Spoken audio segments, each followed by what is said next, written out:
Ano po nangyari? Paano nararamdaman natin? Pag kumakain po ng mga medyo makukunan, parang nangangalay po. Nangangalay po.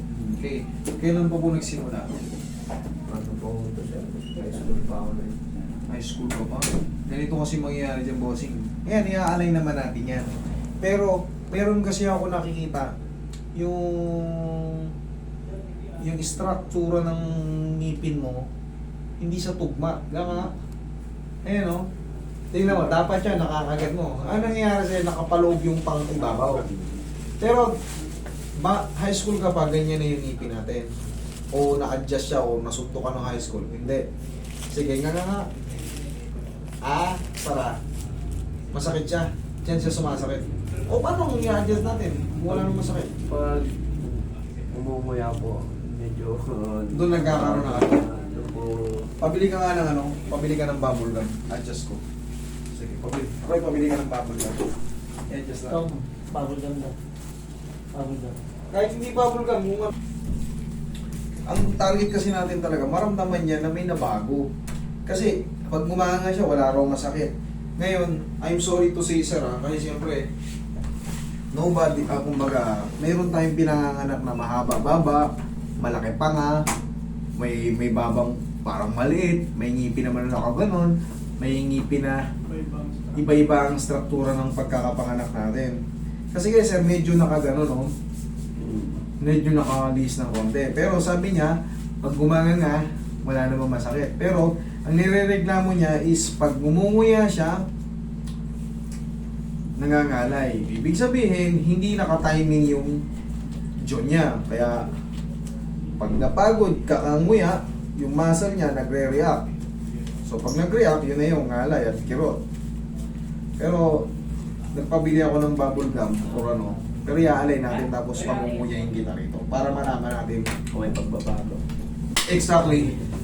Yun ang gusto kong ayoko kasi mangyari na gaganyan-ganyanin kita, sisigilin kita. Kung hindi naman talaga ka-adjust. Minsan, talagang sinasabi ko, hindi yan mag-adjust. Tumutunog lang yan. Usog ako konti idol. Sige nga. Sara. Sige, lakihan mo yung nga mo. Sara. Masakit? Wala. Wala, kita mo, wala. Pero sa pagmuya. Pero kailangan, pag may masakit kasi, binabago ko talaga yung posisyon. Sige nga.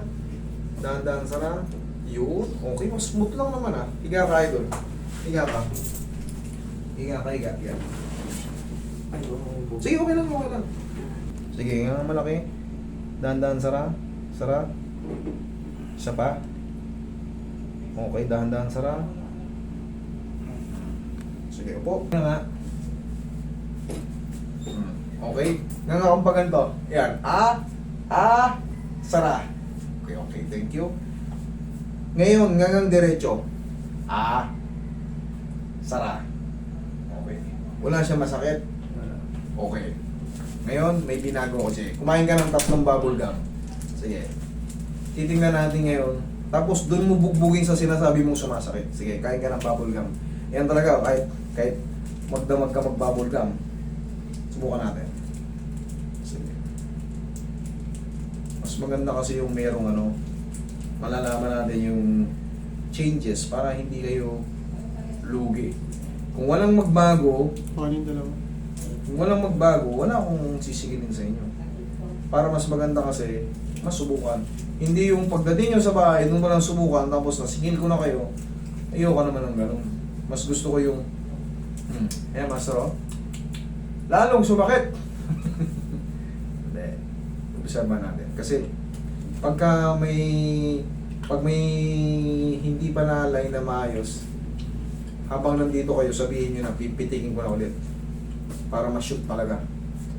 Kasi very malambot lang kasi, kinanong ko lang.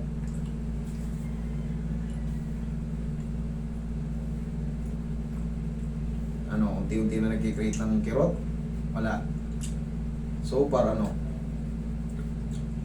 Wala pa naman. Wala. Okay, sige pa.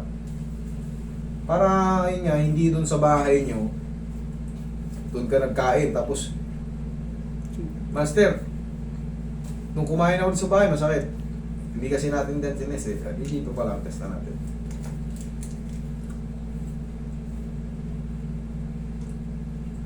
Hindi po ba pwede lang siyang i-align? Hindi, inalain ko na nga eh.